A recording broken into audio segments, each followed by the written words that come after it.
बहू तो पराई थी, लेकिन तुमने कैसे बहू की बात मान ली? अम्मा, ओह अम्मा। ऑफिस से आते ही चाय पीने के बाद लखन चिल्लाया। क्या बात है मुन्ना, क्यों चिल्ला रहा है? अम्मा, कितनी बार कहा है मुझे मुन्ना ना कहा करो। अब मैं बहुत बड़ा ऑफिसर हूँ, कोई सुनेगा तो मजाक बन जाएगा। नाराज ना हो बेटा, भूल जाती हूँ, उम्र का तगाजा है। और बेटा, तू कितना भी बड़ा हो जाए, तू मेरे लिए तो मुन्ना ही रहेगा ना। अब बता क्या हुआ, क्यों मुझे बुला रहा था? कोई लॉटरी निकल गई क्या? लॉटरी ही समझ लो, मेरे लिए नहीं आपके लिए। कल हम हरिद्वार जा रहे हैं, सुबह कार से निकलेंगे। बहुत दिनों से आपका मन था किसी धार्मिक जगह की यात्रा करने का।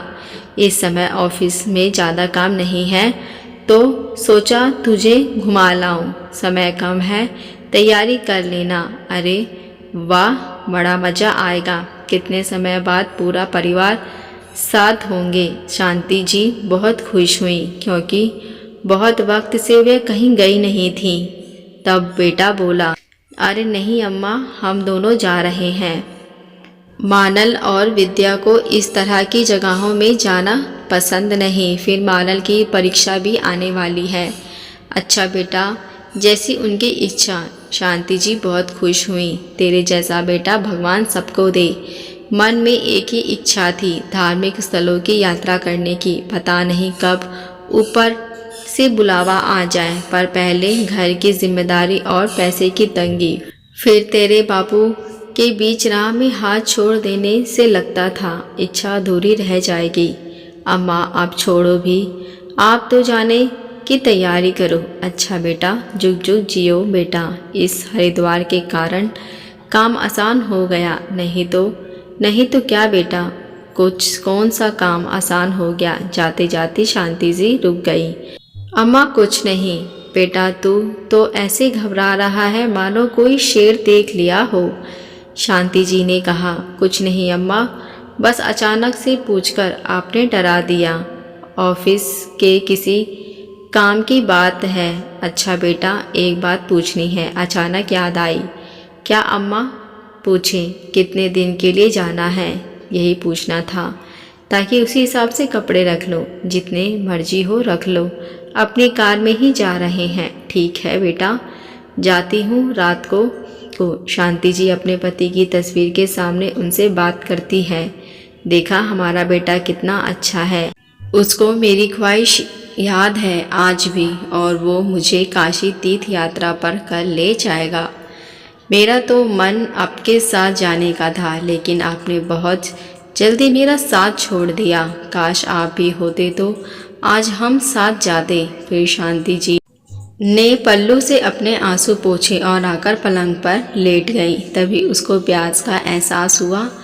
जब उन्होंने देखा तो कमरे में पानी नहीं था। शांति जी सोचती हैं, आज कमरे में बहू पानी रखना भूल गई। चलो मैं जाकर ले आती हूँ। अरे ये बेटे के कमरे से इतनी रात को बातों की आवाज़ आ रही है। वैसे किसी की बातें सुनना अच्छी बात तो नहीं, पर आज इतनी रात को बात कर रहे हैं, जरूर कोई टेंशन की बात है जो मुझे नहीं बतलाना चाहते। वैसे आज बेटवा कुछ घबराया हुआ भी था, जब मैंने पूछा तो टाल गया।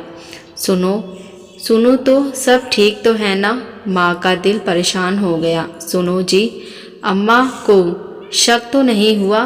विद्या ने पूछा। अरे नहीं, बिल्कुल भी नहीं, मैंने कच्ची गोलियां थोड़ी ही खेली हैं। कल से हम आज़ाद। अम्मा को घुमा फिरा कर बहाने से वृद्धाश्रम छोड़ दूंगा। आपने तो कमाल कर दिया, जायदाद तो पहले ही आपने अपने नाम करवा ली। विद्या, यह सब तेरे कारण ही है। थोड़ा धीरे बोलें, अम्मा ना उठ जाए। वैसे भी उनके कान बहुत तेज हैं। वैसे भी कहते हैं दीवारों के कान होते हैं। ठीक कह रही हो। वैसे भी सुबह जल्दी उठना है। ये सब सुन शांति जी के पैरों तले जमीन खिसक गई। उसके चारों तरफ अंधेरा छा गया। कितना बड़ा धोखा। बेटा तू तो बड़ा दोगला है, नहीं मालूम था? बहू की तरह तेरे भी दो चेहरे हैं। मैं तो नहीं जाऊंगी, ये घर मेरा है, देखती हूँ कौन मुझे निकालेगा। सरकार ने हम बुजुर्गों के लिए भी कुछ कायदे बनाए हैं। अगले दिन जब सुबह होती है, अरे अम्मा अभी तक तैयार नहीं हुई, क्या बात है? तबीयत तो ठीक है ना बेटा? बड़ी जल्दी है मुझे वृद्धाश्रम भेजने की। क्या कह रही हो माँ जी? दिमाग में किसी ने कुछ भर दिया है क्या? लगता है रात को टीवी पर एकता कपूर का कोई सीरियल देख लिया है। विद्या ने कहा, अम्मा अब चलो भी, सारी तैयारी हो गई, फिर पता नहीं कब छुट्टी मिलेगी। अब चलो भी। देखो तो कितना दिन चढ़ आया है। तुम्हारी खुशी के लिए काशी जा रहा हूँ और तुम उल्टी उल्टी बातें कर रही हो, उल्टा मुझे ही सुना रही हो। तब शांति जी ने कहा, मेरी खुशी के लिए या अपनी खुशी के लिए मुझे वृद्धाश्रम छोड़ने जा रहा है? क्यों बहू, सही कह रही हूँ ना? क्या कमी रखी है प्यार में? कोई भी सास बहू को अच्छा मान नहीं दे सकती। दिव्या ने तिलकी से कहा, भलाई का ज़माना नहीं यहाँ, हम उनसे साथ अच्छा कर रहे हैं, ये तो उल्टा हम पे चढ़ रही हैं। बहू, रात को तुम बातें कर रही थी ना मुझे वृद्धाश्रम भेजने की, तो मैंने सब सुन लिया।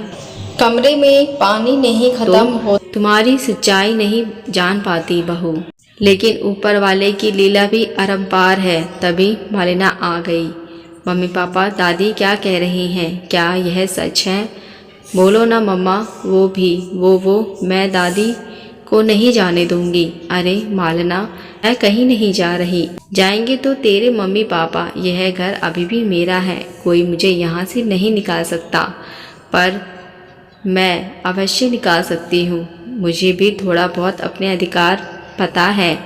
भोली अवश्य हूँ, अनपढ़ नहीं। इसलिए तुम लोग अपना बोरिया बिस्तरा बांधो और निकल जाओ। मालन की मर्जी है तो वह यहाँ रह सकती है।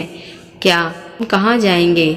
मैं तो तेरा बेटा हूँ माँ। कौन सा बेटा? जिसने मुझे धोखे से वृद्धाश्रम भेजने की योजना बनाई थी।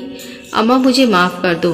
पापा मम्मी दादी सही कह रही हैं, आपने सही नहीं किया। मैं भी यहीं दादी के साथ रहूंगी। मम्मी पापा, अगर कल यही कुछ आपके साथ हो तो आपको कैसा लगेगा?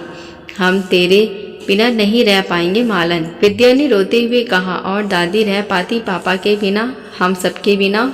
सोचा था आपने? आप लोग तो अपने स्वार्थ में अंधे हो गए। अम्मा, मेरी मालन को मत छीनो, उसके बिना हम नहीं रह पाएंगे। ठीक है, मालन के लिए मैं तुम्हें इस घर में रहने दूंगी, पर तुम्हें इस घर में रहने का किराया देना होगा। साथ ही जो मैंने अपने सब कुछ तुम्हारे नाम किया है, मुझे उसे फिर मेरे नाम करना होगा। बोलो मंजूर है? मुझे भी आज एक सबक मिला। जीते जी अपना सब कुछ नहीं देना चाहिए। हाँ, जिस दिन मैं मर गई उस दिन सब कुछ तुम लोगों को मिल जाएगा, लेकिन अब मैं ममता में बहकर तुम लोगों की बातों में नहीं आऊँगी। क्योंकि तुम लोगों ने जो जख्म दिए हैं वो अब मेरे मरने के बाद ही भरेंगे। शांति जी अपने कमरे में चली गईं। बेटे बहू खुद अपने नज़रों में गिर गए। ऐसा क्यों होता है कि बुढ़ापे में बच्चे अपने माँ बाप का साथ छोड़ देते हैं? क्या ये सही है? मुझे कमेंट करके ज़रूर बताएं। अगर आप हमारे चैनल पर नए हैं तो मेरे चैनल को सब्सक्राइब, लाइक, शेयर ज़रूर करें। आप मिलते हैं नई कहानी के साथ। देखने और सुनने के लिए धन्यवाद।